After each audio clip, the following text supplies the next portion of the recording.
Hello, I'm Mark, and this is the Fast Track Impact podcast for researchers who want to be more productive and achieve real-world impacts from their research. So the podcast is back. It's very nice to be talking to you all again. I was off for a few weeks over the Christmas break. I had to recover from a minor op, and 6 weeks of not being at work managed to create a fairly large backlog. I think most of you will empathise with the situation. As an academic, nobody gets on and does all the things that you've left on hold for you. They just stack up and wait for you when you come back. So I came back, and it's taken me a good few weeks to get back to normal.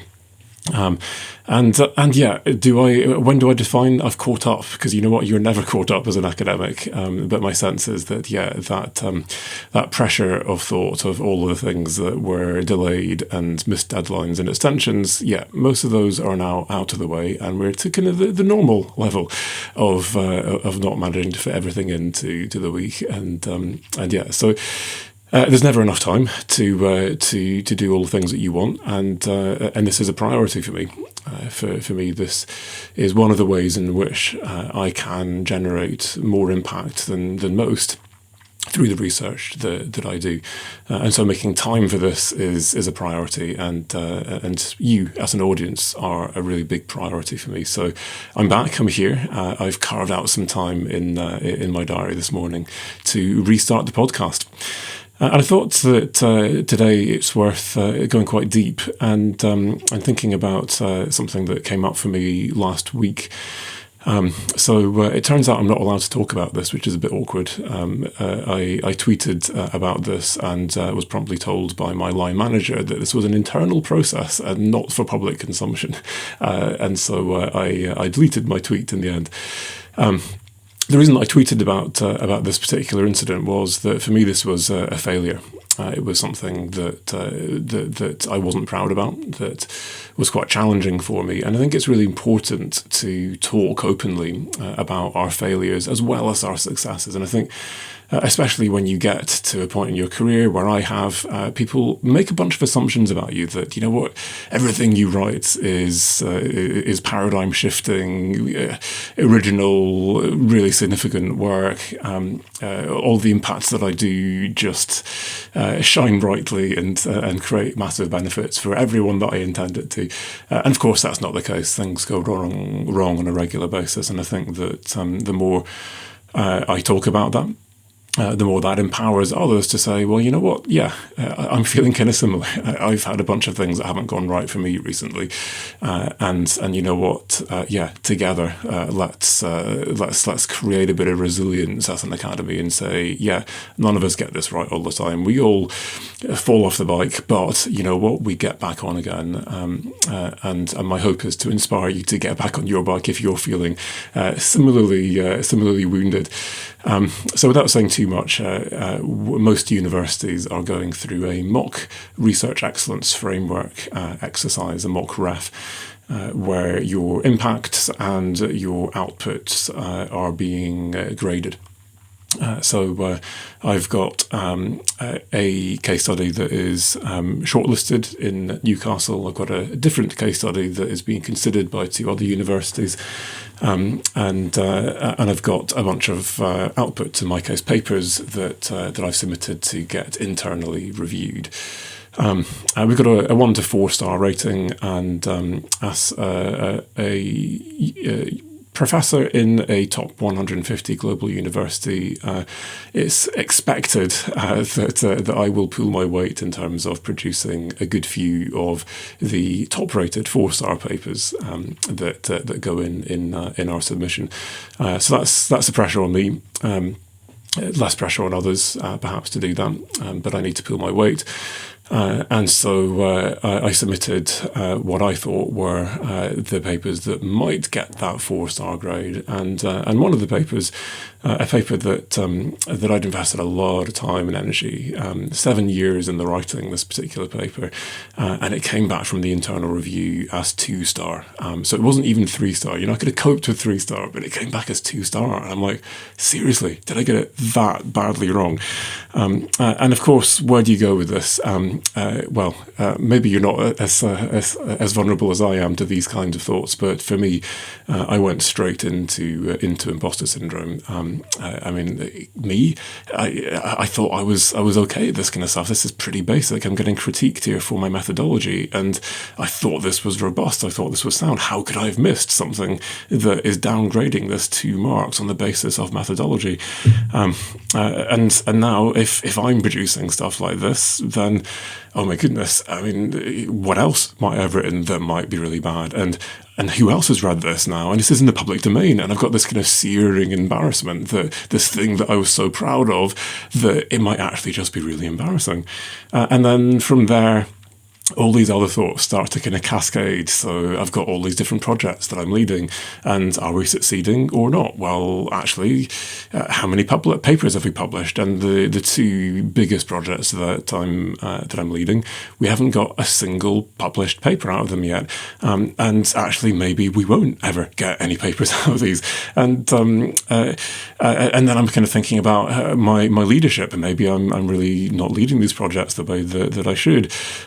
And then I'm starting to think about how I'm managing my postdocs on these projects, and I'm thinking, well, how long is it since I actually had a face-to-face meeting with one of these postdocs, and do I really know if they're okay or not? And maybe actually I'm a really bad manager, and these people feel completely unsupported, and actually now I'm thinking this is kind of chaotic, and I don't really know what's going on in all of my projects, and they're about to crumble before my eyes, and some terrible disaster is about to befall me, and you know what, my company. I might be training people all over the world, but actually the stuff we're doing is really basic, it's really obvious, it's really simple. Anyone can come up with the idea that impact is benefit and clarify this and give people some tools to make this stuff happen. We're going to get someone who's going to come along, they're going to replicate what we do, they're going to outcompete us, or I'm going to say some crazy thing or tweet some crazy thing like I did last week, and I'm going to get the sack. So maybe this is slightly catastrophizing, guys. And maybe I'm worse than most people, but my sense is, you know what? If you actually analyse the thoughts that just on that subconscious level start to play out over the day, an evening, and sleepless night after a bit of negative feedback like that, then I don't think that that description of imposter syndrome, as I've just given you, is maybe that unrealistic and unrepresentative of what others feel like. So how do you deal with these kinds of thoughts and then the feelings that they deal with? Well, while I was off sick, I got the opportunity to read quite a lot of books, actually. So I'm sure this is going to influence a few of the episodes that come this year. One of the books that I read was by Seth Godin, and he said something pretty harsh when it comes to imposter syndrome that made me kind of sit up. And he said, look, when you experience imposter syndrome and let it dominate your actions and your decisions, you're not just being shy. Actually, you're stealing from people. And so he said, basically, imposter syndrome prevents you from putting out your best work. You sit on it. You don't submit it for publication. You don't ever actually submit it to the funding panel, or you don't ever try that new idea for generating impact. Whatever it is, you just don't do it because you're paralyzed by imposter syndrome. And actually, there are people out there who need your work. These are problems that your discipline or the wider world needs to solve. And you have something to offer, and you're holding that back because of imposter syndrome. You're withholding what you have to give to the world.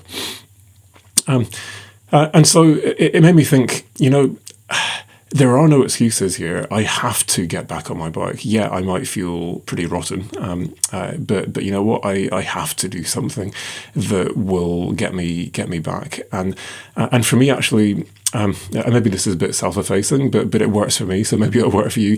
For me, actually realising that the reason I have to get off the bike I've just fallen off and start pedalling again for all I can is for other people. It's not just for me. And maybe I should be saying here that I should be doing this just for me because I value myself enough. But actually for me, the idea that not getting back on the bike, not starting to just get a grip and continue with the great research that I'm doing is stealing from someone else. That actually is a huge motivator to say, you know what, no more pity party here, no more procrastinating, actually sort this out, Mark, and get back to this, make this happen, and don't withhold what you've got to give to the world. And this is, if I'm honest, part of the reason why I'm restarting my podcast today, because you know what? Yeah, I feel that I've got all these things that I need to try and catch up on and all the rest of it. But you know what? I have stuff that is of value here, and I need to get back and start giving to you, to this community as well. Great. So. As I've been reflecting on this, and this was stuff I was reflecting on while I was off sick, but that has really kind of snapped into focus since last week, I've come up with 3 solutions to imposter syndrome. And this is very much experiential, but it does draw quite heavily on my book, The Productive Researcher, and some of the theory that sits behind that book. But I think what is valuable about this is that this does come from my own lived experience. This is stuff that has worked for someone who has suffered from imposter syndrome all of their career, in fact, all of my life, and still suffers from really extreme bouts of imposter syndrome at this point, now that I'm a professor. And I think that because that's where they've come from, I think that these are quite new, they're quite different, quite original, and my hope is that as a result, this will really give to you. It'll be something that will be really valuable. So solution 1 is to recalibrate your judgment to reframe your value. Solution 2 is to rebalance your internal invisible power with the external visible power that's given to you by the world. And the third solution is to create equally credible, evidence-based alternative narratives to your imposter syndrome narrative. And I'm going to go through each of these 3 in turn. So the first of these is recalibrating your judgment to reframe your value. I just been for a cycle this morning. So here's an example from cycling that just explains the idea of recalibration and how this reframes how you value something. If I've cycled 10 kilometers in a fairly slow time, I'm starting to think, oh my goodness, I spent how long out there? And I only did 10 kilometers? That's really crazy. I'm really not fit. And I'm signed up for a 66-mile race next month. This is reality. I am slightly nervous about this. And I'm never going to be able to do this. This is crazy. What on earth was I thinking when I signed up for this race? And then I realised, oh, hold on a minute. That was 10 miles, not 10 kilometers. Okay, so that wasn't too bad a time. It wasn't brilliant, but that was pretty average. Okay, instantly I'm reframing that thing and valuing that in a completely different way. And so my question is, what are the yardsticks that you are measuring yourself up against? And can you legitimately find alternative ways of measuring up so that you feel better about yourself? The way I do this is I go to my identity pie chart. So if you've read The Productive Researcher or heard me talking about this in my podcasts or videos, the idea is that I create a pie chart with all the different things that make up me, who I describe myself as. So I'm a father, I'm a researcher, I'm a teacher, I'm creative, whatever. And I look at that and the values that underpin that. So as part of this exercise, I get people to identify the different parts of their identity that make up who they are, and I ask people to identify if any of these are values, or if there are values that underpin these different parts of their identity.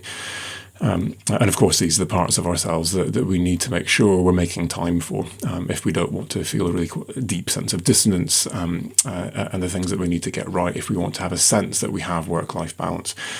Go back to some of my other stuff if you want more on that. So for me, three key things always emerge from that when I cast my mind back to that. It's this integrating value of empathy. And how that sense of empathy is enacted through my family and then through my research, embodied within the concept of impact and the impact I can have from my work. So how am I being these things? And now, rather than measuring myself up against, in the case of last week, the ref yardstick, and saying, I don't measure up as much as I expected, and my colleagues are all now standing in judgment of me and saying, you know what, Mark, that thing you thought was 4-star, it's 2-star. And I'm taking that embarrassment, I'm taking that sense of failure, and I'm saying, okay, that's real. I'm not going to sit here and defend myself and appeal and complain. Okay, great. But ultimately, now to stop myself going into that whole catastrophizing imposter syndrome narrative, I'm saying, yeah. But how last week? How, in fact, in that very paper that got downgraded, have I enacted the things that are most deeply important to me? And in this paper, in fact, this is a paper that is underpinning research for one of my impact case studies. And as I now dwell on the impact that has arisen from that research, I now feel like this has value. Maybe it doesn't have as much value as I thought it had as an output in ref, but this still has real value actually in ref terms, underpinning my impact case study. And in more intrinsic terms, as an outworking of that principle of empathy through my research. Great. And ultimately what I'm doing here is that I'm stopping judging myself through the eyes of others. And as I do that, I am now able to have self-compassion and to love myself. And of course, we all know that you can only love others when you love yourself.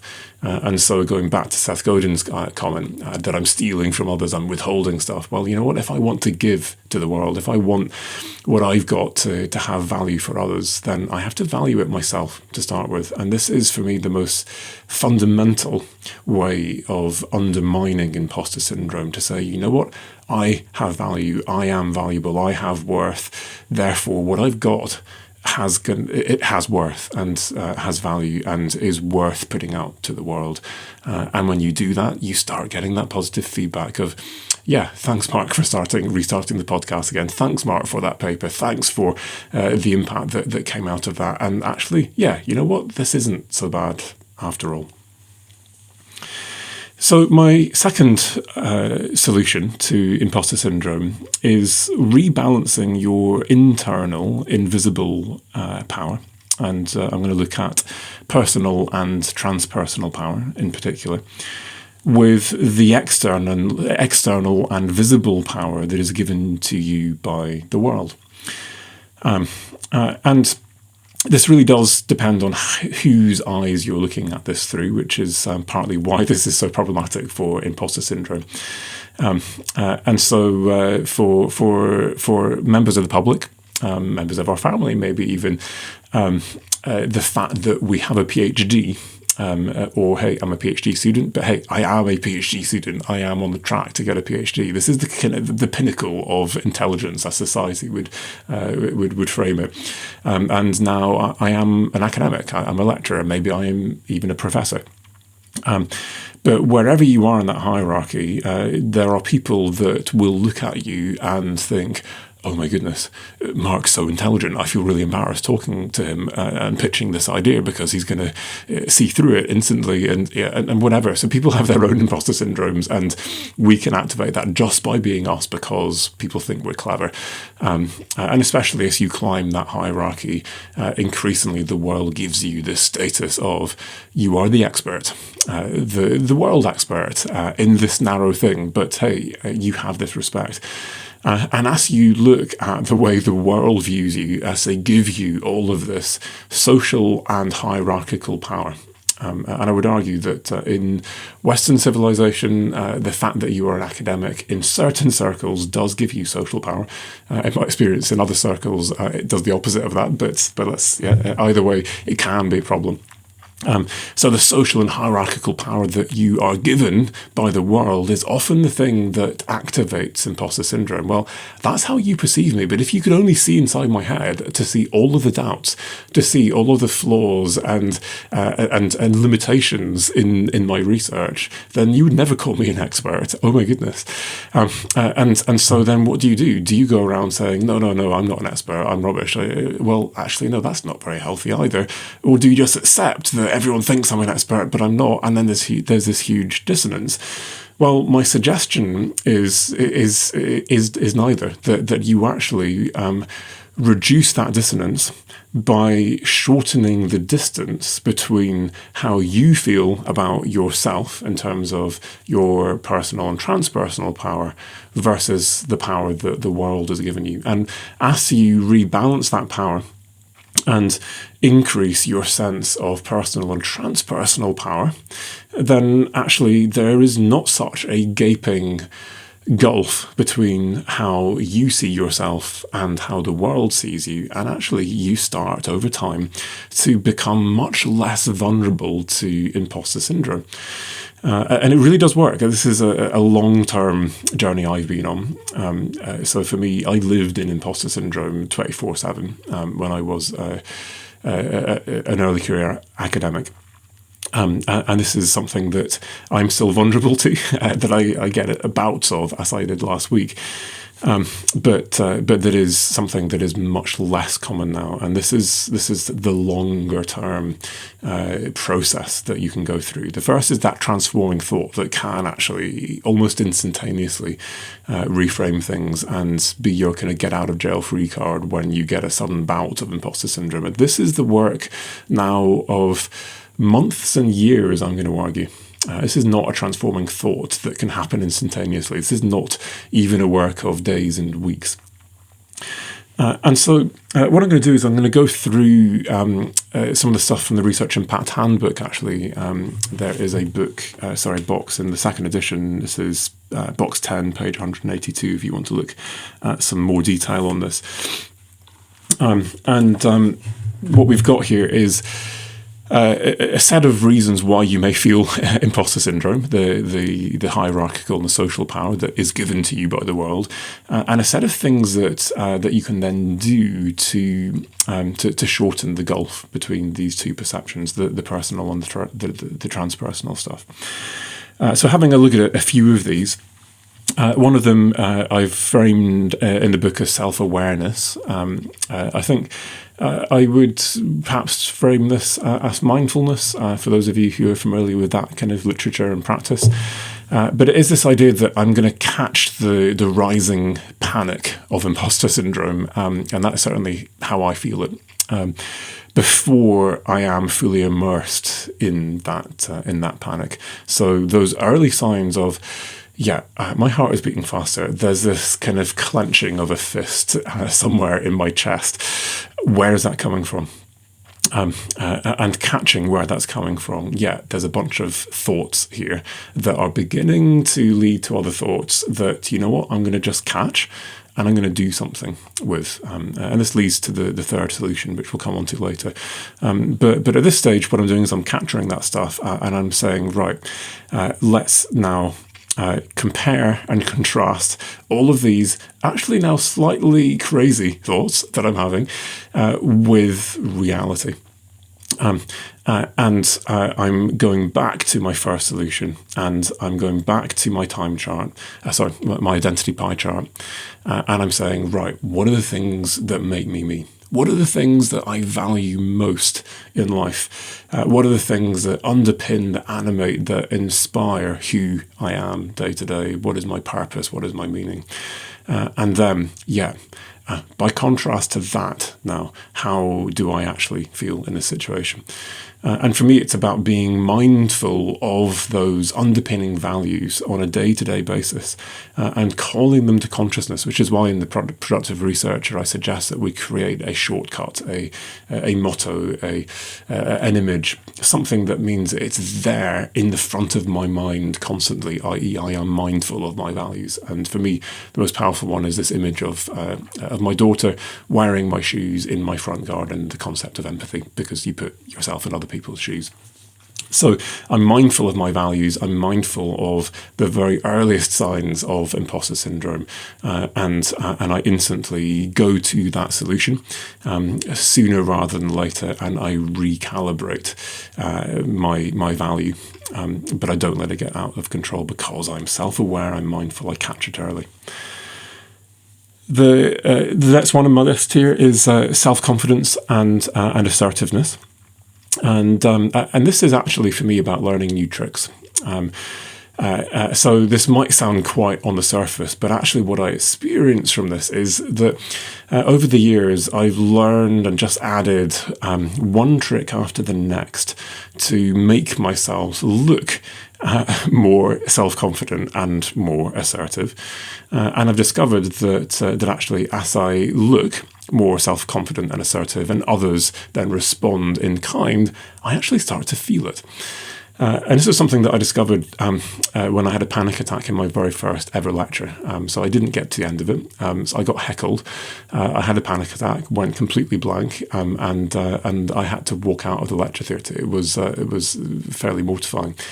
My PhD supervisor at the time, I was a teaching assistant for him, helped me to get back into this and to go back to the next lecture and make this happen. And what he said was, yeah, Mark, act like you're confident. And he taught me a bunch of body language skills.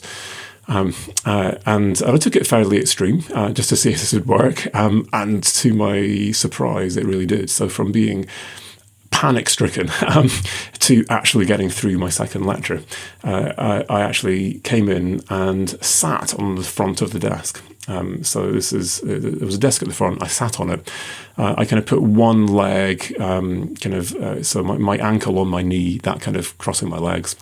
And I kind of leant back with my hands on the desk and just gave this impression of total chill.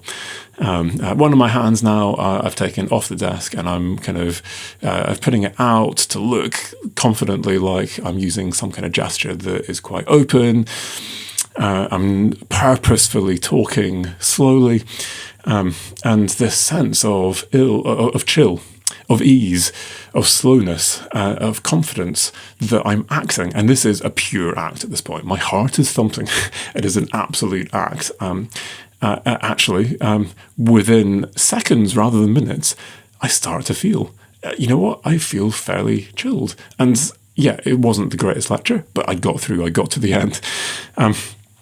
So little things that you can do, actually practicing your handshake. People tell you these things and you just think, oh my goodness, I don't want to be fake. I don't want to be someone I'm not. But actually little things like this I find really help. So there's a certain level of firmness, holding on for long enough, but not too long, giving that person eye contact as you shake their hand and not instantly dropping that eye contact.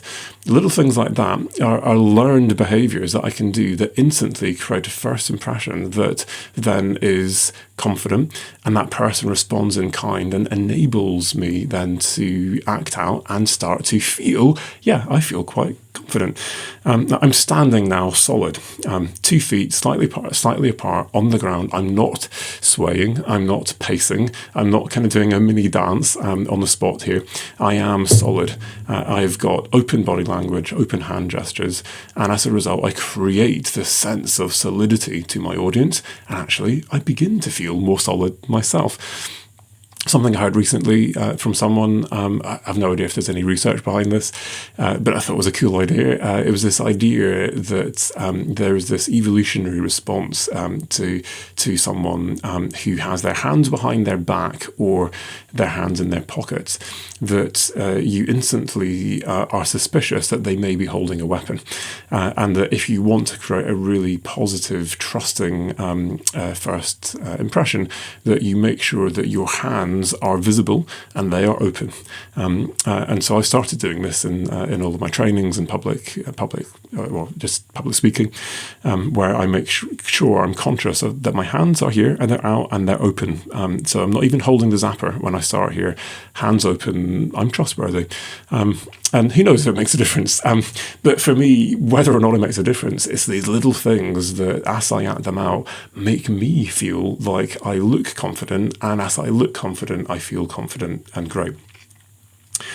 Strength of character. So for me, this is clearly a work of a lifetime. But how can I really enact this to give myself this greater sense of inner confidence, inner power, to shorten that or bridge that gap between how the world sees me and how I see myself?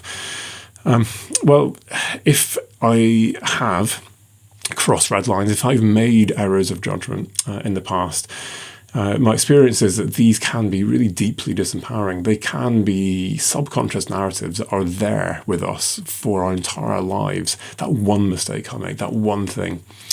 And so there's some deep work there in terms of just self-compassion, forgiving myself so I actually move on rather than carrying that regret with me. But for me, I think the errors of judgment that I've made have undermined my sense of self-efficacy. Well, if I could have done that once, then who knows if I might do something like that again in future. And there's that nervousness. And so for me, it's about thinking very clearly about what my values are, how those values translate into very clear red lines. I will or will not do this. At this point, I stand up for myself. At this point, I stand up for others, pretty much no matter what the risk is to me. And for me, it's a two kind of fold thing. I'm working out what are my red lines based on my values, and what is my risk perception or how much risk I'm prepared to take.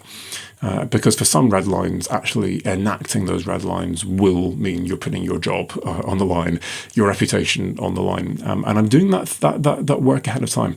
This is a red line, and this is one red line that I will not allow to be crossed at any price. And you know what? If this means I lose my job over the heads of sticking up for this red line, then I will not regret that. And I know as I now search for a new job and try to put food on the table for my family, that I will love myself for the decision I made, despite that challenge. So the next one is being seen as someone who's got life experience, who has the ability to overcome adversity. And this is something that again, it gives you perceived power. And actually, as I dwell on these things, it gives me a sense of power as well. Well, okay, I'm in the midst of a failure. But you know what? As I think back through all the other times that I've failed, all the other things that have gone wrong that looked like I was never going to be able to recover from them, you know what? I did recover.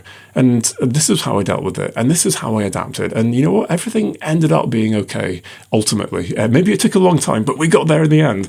And so... This comes to the third point as well again, but just trying to be very much aware of how I have overcome adversity really gives me confidence that, you know what, in the midst of this crisis, it's going to be okay. I don't need to catastrophize. I've got track record here. I'll be okay. And interestingly, this then feeds into how others perceive you as well, and the power that you actually have as a leader.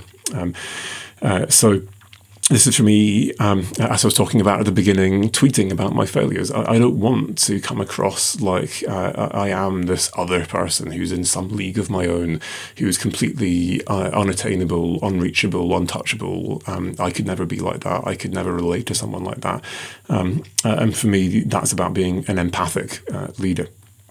So I need to express those, but what I'm doing now is, rather in the midst of my imposter syndrome expressing, oh my goodness guys, this is a disaster, we're all doomed, I'm just making a point as I get through my imposter syndrome of dropping in. So yeah, we're in our next monthly meeting, and that wasn't great last month. We didn't deal particularly well with this. What can we learn from this as a team?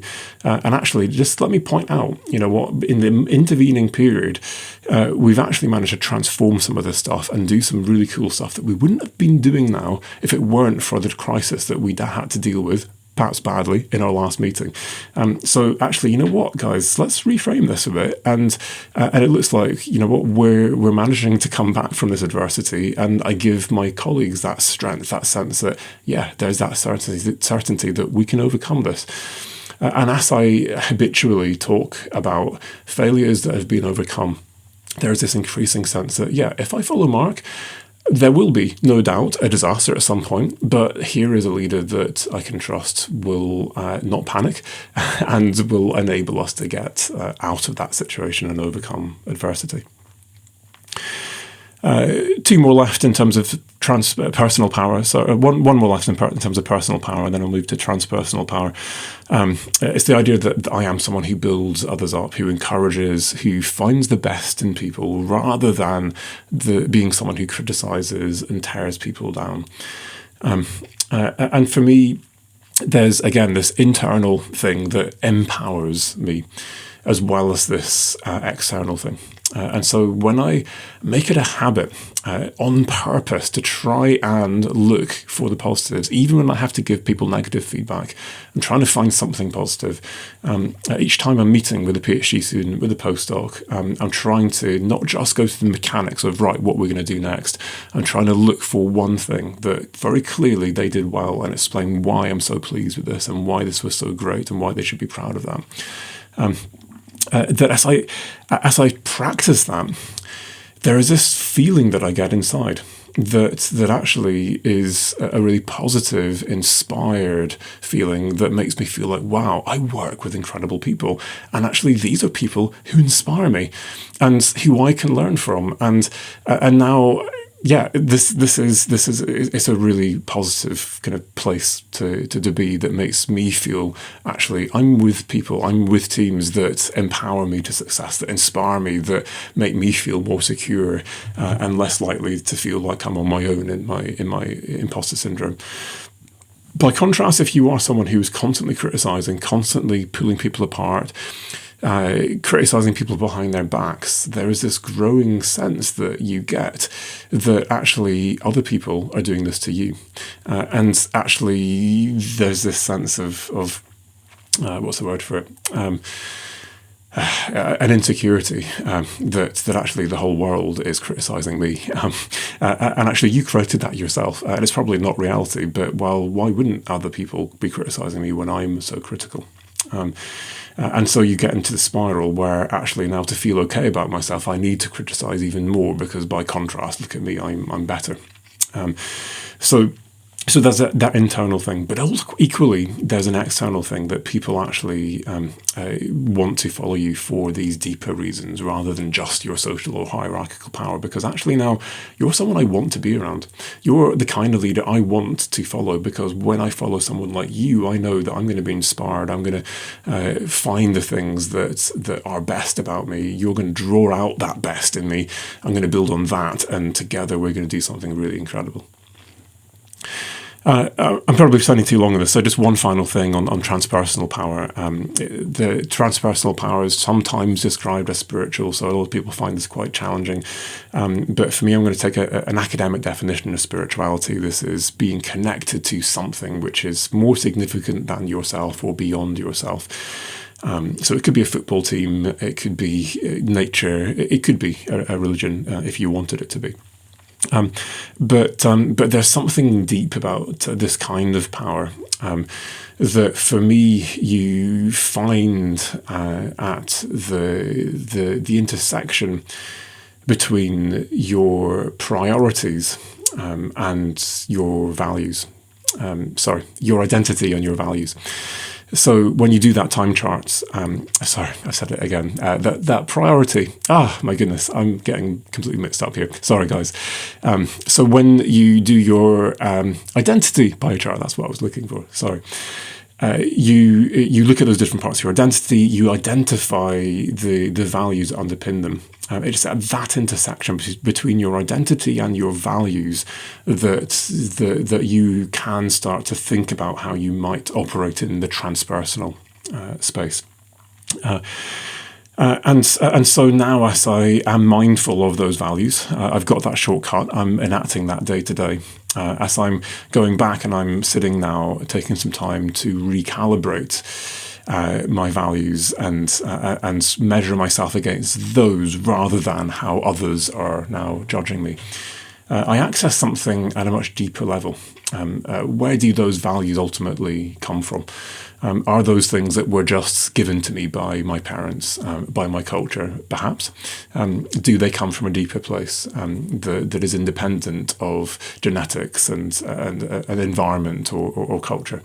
And now, can I connect with that thing? And for me, what I find is, whether it is just your values, whether it is something that those values come from, there is a deep well that you are now able to draw upon for the self-confidence and the self-compassion and the compassion and forgiveness that you need to enact towards others to just get through life without having regrets and resentment towards the world and the people around you, because you know what, life is tough. And as a result, you become someone who is known for compassion, for forgiving others, not holding things against people. You get known as someone who has values that include altruistic goals that come from a place that means that, yeah, I don't think if I work with this guy, he's going to manipulate me, because actually there's something deeply authentic about why he is pursuing that altruistic goal, and I can sign up to that without any sense of threat. So finally, my third solution then. It's the idea of creating equally credible, evidence-based alternative narratives to your imposter syndrome narrative. And for me, this is the solution that kind of draws together everything that we've talked about in the first two. If you read The Productive Researcher, you'll see from Alistair Scott, I have borrowed the many story approach. And I find this a really powerful way of reframing my imposter syndrome narrative. So the imposter syndrome narrative is problematic because it is rooted in truth. I know objectively that paper has not met the relevant standard. I know that I've messed up. Things have gone wrong. This is my fault. And so this is not about becoming a narcissist and saying, well, you know what, nothing is ever my fault and it's always someone else's fault, and constantly defending myself and appealing everything and saying I'm brilliant all the time. No, I'm accepting, the reason that I'm here in imposter syndrome is because I am fallible. I have limitations. I have weaknesses. I have vulnerabilities. I have a phone on silent now. Sorry. And as a result of that, I'm in imposter syndrome. But at the same time, let's have a look at my strengths. Let's have a look at the things that went well, that are my successes. Let's have a look at the times that I actually came out of that disaster and turned it into something good. And now, actually, what's the evidence for that? And I'm building an evidence-based narrative which is stronger and stronger and more convincing. So now I have two narratives that are both true, But one of them is helpful, one of them is unhelpful. And now I have a choice. I can stay mired in imposter syndrome with my unhelpful narrative, or I can decide, yeah, I'm going to go with the helpful narrative here, which is evidence-based, and I'm going to dwell on that. And that's the narrative that I talk to myself about and that I put out to the world increasingly to shorten that gap between how I feel about myself and how the world feels about myself. So it's my impact very often that I go to say, well, you know what? Yeah, my projects aren't all working perfectly, but you know what? This is the point, and we're getting impact. At home, my imposter syndrome is, well, I'm not a good enough father, I'm not a good enough husband, and actually, well, okay, I've got limitations, I've made mistakes, and I can dwell on that and be disempowered, or I can paint myself as, well, okay, I'm a bit of an absent-minded professor, in a more kind and self-compassionate way. And actually, now this is now an evidence-based narrative, which is a positive reframing, because okay, absent-minded is actually my greatest weakness at home. Oops, I forgot. I'm really sorry. But actually, the thing that my wife values, one of the things my wife values about me is, and my kids, I think, as well, is the thoughts, the ideas, the conversation, the depth to which we go.